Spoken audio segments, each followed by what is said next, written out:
Hello everyone. Welcome to our new lesson. Lợi dụng mình riêng tẹt đông tới cho mọi database mới một tiết cứ Oracle database. Và chẳng muốn mình cho đó người riêng này Oracle database ở si chúng rỡ dùng score vì bộ hệ database edition mọi người hay score vì chúng mình true tẹt đông cho mọi Oracle database bao giờ. Mà trong miền Tây của chúng sủng khăn cứ trong miền bốn thì mỗi cứ score bị Oracle database feature sủng khăn bảo hiểm để tương tự chúng mình edition để chúng từ install hay năng cả installในក្នុង Oracle database របស់យើងហើយប្រើ 19C ឬក៏ higher ពោះជាង 19C ឡើងទៅអញ្ចឹងសម្រាប់ database អ្នកទាំងគ្នាបានស្គាល់ពីពេលកន្លងមករួចមកហើយអញ្ចឹង database មិនថាវាជាកន្លែងប្រមូលផ្ដុំនៅរចនាសម្ព័ន្ធទិន្នន័យដែលវា store ទុកទិន្នន័យដែលមានលក្ខណៈបែបអេឡិចត្រូនិកនៅក្នុងប្រព័ន្ធកុំព្យូទ័រមួយបាទអញ្ចឹងនៅក្នុងហ្នឹងសម្រាប់ការបង្កើត table ឬក៏បង្កើត database ហ្នឹងគឺតាមរយៈលោក Ted Cool គាត់ហ្នឹងគឺជាអ្នកវិទ្យាសាស្ត្រកុំព្យូទ័រដោយសារតែពីពេលកន្លងមកគាត់មើលឃើញពីផលវិបាកនៃការធ្វើការជាមួយនឹងទិន្នន័យមិនន័យថាយើងពិបាកនៅក្នុងការរក្សាទុកឬក៏ស្វែងរកទិន្នន័យអញ្ចឹងឲ្យទិន្នន័យរបស់យើងគឺវាអត់មានរបៀបរៀបរយអត់មានការបែងចែកទៅតាម structure ត្រឹមត្រូវច្បាស់លាស់អញ្ចឹងគាត់បានបង្កើតទៅជា model បាទគាត់បង្កើតទៅជា model មួយសម្រាប់ database management អញ្ចឹងនៅក្នុង database management ទី1គឺផ្ដោតទៅលើentity ឬក៏យើងហៅថាជា table ឧទាហរណ៍ថា table មួយនេះអញ្ចឹង employee ឬយើងអាចហៅវាថាជា entity ឬក៏យើងអាចហៅវាថាជា table បាទអញ្ចឹង table employee ហ្នឹងគឺមាន entity ដូចជា first name last name page telephone មាន ID មានអីផ្សេងហើយ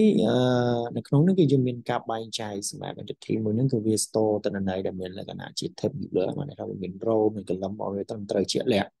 ហើយសំខាន់មួយទៀតគឺវាមានប្រភេទdatabase ដែលយើងអាចបែងចែករបស់វាបានត្រឹមត្រូវបាទ database របស់យើងបាទហើយមួយទៀតtable នេះទៀតសោគឺវាអាចមាន connection ទំនាក់ទំនងទៅជាមួយនឹងគ្នាថាយើងអាចជាប់ table របស់យើងហ្នឹងទៅ table មួយមានទំនាក់ទំនងមួយគ្នាបើអញ្ចឹងហ្នឹងគឺយើងមានបែងចែកវាជា3ណាទំនាក់ទំនងដូចយើងបានរៀននៅក្នុង BMS 1គឺយើងមាន one to one one to many ហើយ many to many បាទអញ្ចឹង one to one របៀប make many to many របៀប make one to many របៀប make ក្នុងការហ្នឹងអ្នកនរគ្នាត្រូវពង្រឹងកន្លែងហ្នឹងខ្លួនឯង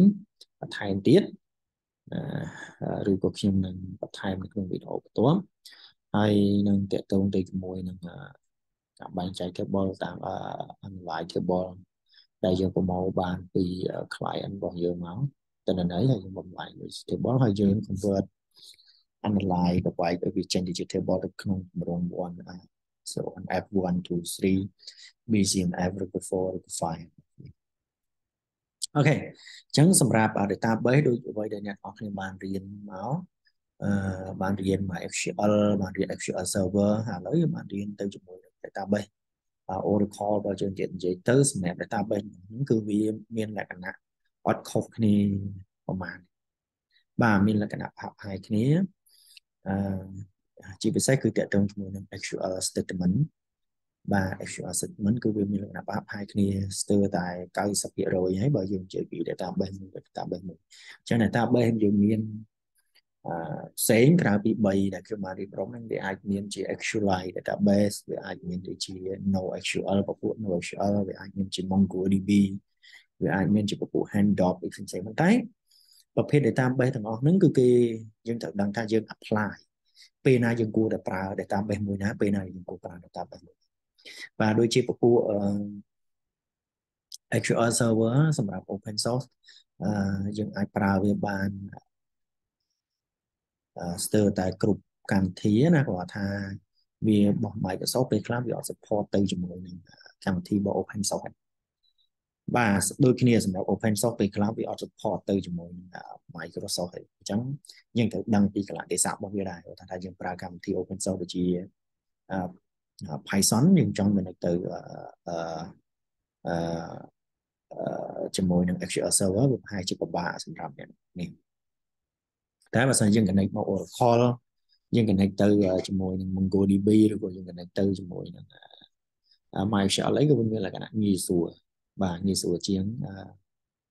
ឆ្លងគ្នាតែ open source ទៅ Microsoft ពី Microsoft មក open source វិញបាទសម្រាប់ feature សំខាន់របស់វាទី1គឺវាជាពពួក cross platform ដែលថាវាអាចដំណើរការនៅលើកម្មវិធីណាក៏បាន operation system មួយណាបាទវាអាចដំណើរការបានទាំងនៅលើ Windows វាអាចដំណើរការបានទាំងនៅលើ Linux system ឬក៏ Mac OS អញ្ចឹងវាអត់ប្រកាន់ទេហើយមួយទៀតគឺពពួកបាទ unique ពពួក unique Oracle database គឺវាគឺជាពពួក network state ណាជាមានស្ទាប់ network មួយដែលអនុញ្ញាត application from different platform ហ្នឹងapplication មកពី platform ផ្សេងៗហ្នឹងអាច connect ចូលទៅប្រើវាបានអត់មានបញ្ហាមួយទៀតតើតើជាមួយនឹង CAID compliant Oracle គឺជា CAID compliant database that have maintained data integrity and reliability មានន័យថាយើងអាចជួយតាក់ទងទៅជាមួយនឹងការច្បាច់បញ្ចូលនៃទិន្នន័យហើយវាអាចដំណើរការបានល្អប្រសើរបាទមួយទៀតចំណុចចុងក្រោយគឺតាក់ទងជាមួយនឹង commitment and open technology បាទអញ្ចឹង Oracle ចំណុចសំខាន់មួយទៀតគឺនៅត្រង់ចំណុច GNU Linux system បើយើងនិយាយទៅវា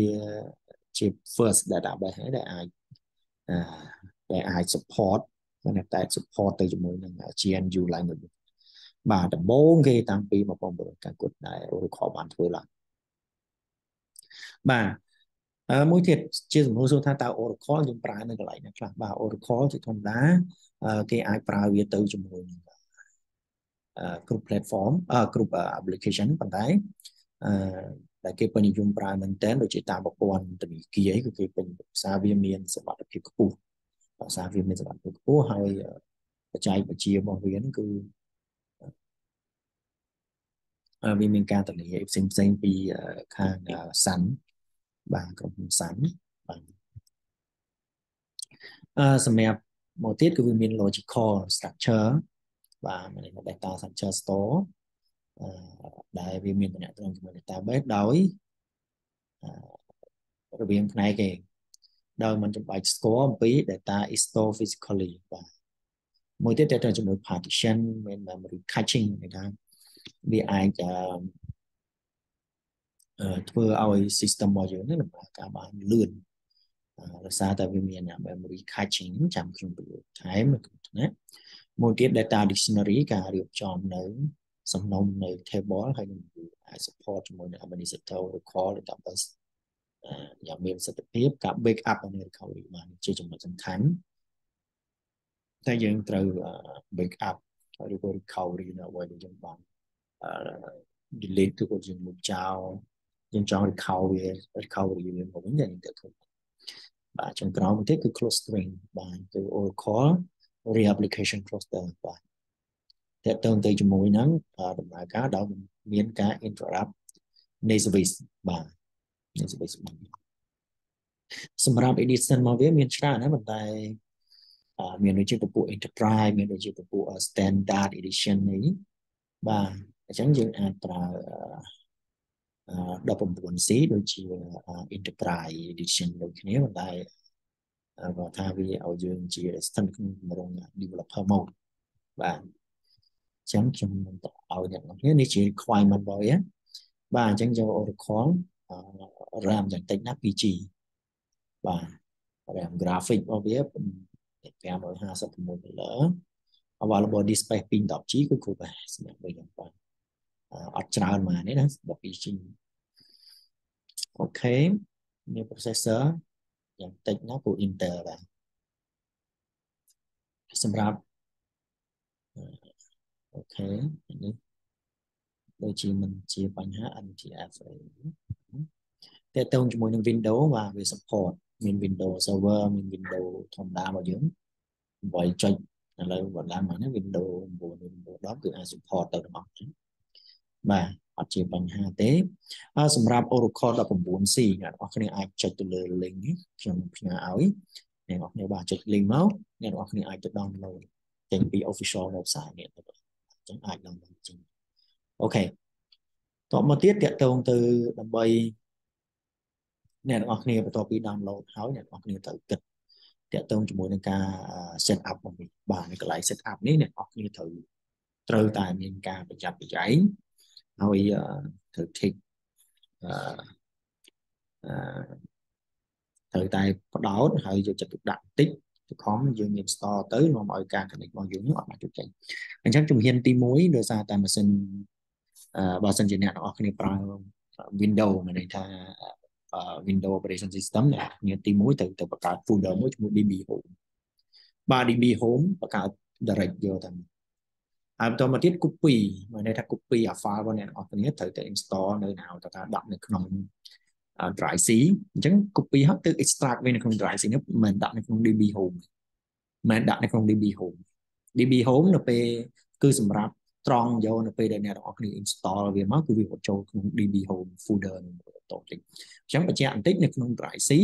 ប្រើអ្នកទាំងអស់គ្នាប្រើ Windows install ដាក់ចូល drive C អ្នកទាំងអស់គ្នាត្រូវបង្កើត folder មួយឈ្មោះថា DB Home ហើយ file របស់អ្នកទាំងអស់គ្នានឹងអាចយកទៅ extract ក្នុង drive C ឬយើងចុចទៅលើ file install អញ្ចឹងនៅពេលអ្នកទាំងអស់គ្នា download មកនេះចុចទៅលើ file setup មួយចុចទៅលើ file setup ហើយ follow ទៅតាម instruction មួយចំនួនអ្វីដែលជាចំណុចសំខាន់គឺនៅកន្លែងនេះអញ្ចឹងអ្នកទាំងអស់គ្នានៅពេលដែលបើសិនជាអ្នកទាំងអស់គ្នា install មកដំបូងជួបវាខ្ញុំស្នើឲ្យអ្នកទាំងអស់គ្នាចុចទៅលើ create កុំយក set up software ប៉ុន្តែបើអ្នកទាំងអស់គ្នាចុចទៅយកពាក្យថា set up software only អ្នកទាំងអស់គ្នាត្រូវទៅមើលវីដេអូបន្ទាប់មកទៀតតែខ្ញុំនឹងណែនាំប៉ុន្តែបើអ្នកទាំងអស់គ្នាយកទៅតាម step របស់យើងមួយនេះមានថា create phone configuration មានថានៅពេលដែលអ្នកទាំងអស់គ្នាចុច install ទៅគឺវាឲ្យអ្នកទាំងអស់គ្នា config ដល់ខ្លួនឯងដែរមើលប៉ុន្តែបើទៅជាមួយនឹង set up software only មិនថាវាគ្រាន់តែ install ទេវាអត់ទាន់ config ឲ្យយើងអញ្ចឹងអ្នកទាំងអស់គ្នាត្រូវចំណាយពេលទៅ config វាទៀតបាទតាមរយៈ command line ហើយ follow តាម instruction មកវាមួយចំនួនបាទអញ្ចឹង command line មកវាគឺយើងត្រូវ y6 dba នៅក្នុង command line ហើយវាលោតទាំងឲ្យយើង config មួយទៀតដែរប៉ុន្តែអញ្ចឹងមកដល់កន្លែងហ្នឹងខ្ញុំស្នើអ្នកនរគ្នាយកពាក្យថា create and configuration ហើយ follow ទៅតាម step របស់វាមួយចំនួនរហូតរហូតដល់ចប់អានេះថាវាកន្លែងខ្លះវាឲ្យយើងវាយ service name អញ្ចឹងអ្នកបើសិនអ្នកនរគ្នាដូរ service name ពេលដែល connect នៅក្នុង actual developer tool ត្រូវដាក់ service name ឲ្យត្រូវដែរហើយសម្រាប់ username ដូចគ្នាបើអ្នកនរគ្នាអត់កំណត់ username ទេអញ្ចឹងគឺវាយក default គេវាយក default អញ្ចឹង default របស់វាគឺ sys oracle ឬក៏ system ហើយ password គឺ oracle direct អាហ្នឹងនៅក្នុងករណីដែលយើងយកអត់ config ខ្លួនឯងបាទបើយើងយក tick យកអាទី1ហ្នឹងទៅយើង next រហូតដល់ចប់ពេលយើង install បាន success បាទអញ្ចឹងនៅពេលដែលយើង set up អ្នកនរគ្នាត្រូវមើលអូខេ DBCA នេះបើសិនអ្នកនរគ្នា config នៅក្នុង command line ណាអញ្ចឹងអាចវាយចូលទៅក្នុង command line បាទចូលទៅក្នុង command line គាត់ថាចៃដន្យអ្នកនរគ្នាយក option ទី2អញ្ចឹងវាយពី DBCA វាយ DBCA ទៅអ្នកនរគ្នាអាច config បានប៉ុន្តែបើសិនជាយើងយក option ទី1យក option ទី1យើងមិនន័យថាយើង install ហើយវា config ស្រាប់តែម្ដងអញ្ចឹងយើងមិនបាច់ចាំចូលទៅ command ហើយមក config ពេលក្រោយទៀតទេបាទហ្នឹងសម្រាប់ Windows ណាហើយ follow ទៅតាម instruction វារហូតចឹងរហូតតតែដល់ចំណុចចុងក្រោយបាទកន្លែង username អីនេះអ្នកនរគ្នាអាចប្រើ existing បាទអាចប្រើ existing user អាច add user អាចអីខ្លួនឯងទៅបាទអញ្ចឹង tick យកអាទី2ណា tick យកអាទី2ហើយចុច next មកទៀតបាទចុច next រហូតបាទកន្លែងនេះគឺជាកន្លែងដែលអ្នកនរគ្នា location ដែលយើង install តាមបែបយើងអញ្ចឹងវានឹងបង្កើត folder មួយឈ្មោះថា app អីផ្សេងៗអញ្ចឹងកន្លែងពេលដែលអ្នកទាំងអស់គ្នា install មករហូតទៅដល់ចំណុចចុងក្រោយបញ្ចប់អ្នកទាំងអស់គ្នាអាចមានពាក្យមួយគឺពាក្យដាក់វាថា actual plus បាទ actual plus អញ្ចឹងអ្នកទាំងអស់គ្នាអាចដំណើរការនៅក្នុង actual plus បាទ actual plus បានន័យថាវាជាប្រភេទ unit បាទប្រភេទ kernel ដែលអ្នកទាំងអស់គ្នា run តាម command line ឬក៏វិធីមួយទៀត mới này là dương tới prai cái dương prai SQL developer tool đi bọc bà chẳng tự download ra SQL developer tool dùng bị connection bà chẳng nên cái lại connect ôi ta cái lại database này nè ở cái đã tới ở chưa bằng hà thế xong khá được lại đây những password bà này ở cái ở bên username password bà này thắp ở bên đặt một xe password một xe cho nên mình phải đại trời đôi khi tới cái lại service name trên cá này ở cái đô service name màu chẳng chỉ được bàn tay chỉ default với cứ OOCCL này cái lại database này chỉ default với đôi khi cứ sys rồi có system rồi có AHO và rồi có AHO hỏi để hỏi password với cứ cái Oracle hỏi cái lại role này ở cái vô sysdb sysdba và bàn tay nó không cạn đấy chạy đấy này ở cái install config từ luôn ai mà nó tập đầu username và password chứ ai đầu ai đặt username rồi có password bằng luôn ai để chơi nó về để install và bây giờ sầm khăn tư là lại Việt Nam chẳng có đôi khi này và chẳng được để dương ai pra còn thấy môn là nghe ở kia pra SQL developer tool này ở kia thời tình như thế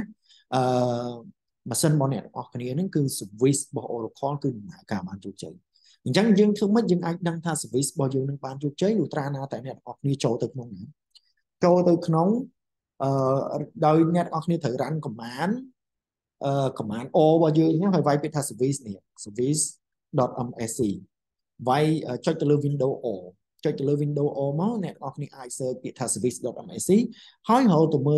mơ file SQL service Oracle SQL service và này ở cái khơi tha service bảo vì running từ này ở cái ai connect màu cái là SQL developer mode còn tay bạn không cả đây là này ở cái ai connect bạn đi đầm service bao nhiêu ở đây chẳng việc thi mỗi tiết cứ này ở cái thời start service bảo vì đầu luôn này về khác vì start service auto tích sao bị ai chọn port rồi cô bị ai chọn không cả đây năm mùi bà chẳng dựng ai start service bỏ Oracle đầu luôn này bàn rứa có mỗi tiền để phải để start ở bán vì sao mùi hai tỷ đời xa tay để phải để dựng install dương rồi cái dương rồi tới mỗi nó nè step thì mua để dựng install này dương do chẳng TP bên này dương còn là set up để dương audio set up hỏi dương config gì chẳng nên ở kia thử tứ config vì mà đầu tiết đầu rán tam command DBCA và DBCA chẳng cho tôi không tiếng DOS máy bao giờ máu hỏi nên ở kia ai rán biệt thá DBCA vay DBCA đang máu viên được lút tiếng ở nhận ở kia config à bạn chẳng tiếng config trong nâng cái slide hay ở kia ai check up តាក់ទងជាមួយនឹងក្បួននៅក្នុងការ config របស់វាទៅតាម slide របស់យើងមួយទៀតបាទហើយបំពេញទៅតាមលក្ខខណ្ឌរបស់វាទៅយើងអាច start service របស់វាបាទអញ្ចឹងសម្រាប់នេះវីដេអូនេះគឺសម្រាប់អ្នកដែលគាត់ប្រើគេWindows system បាទ Windows Operating System អូខេអរគុណច្រើនអ្នកនរគ្នាយើងជួបគ្នាម្ដងទៀតនៅវីដេអូបន្ទាប់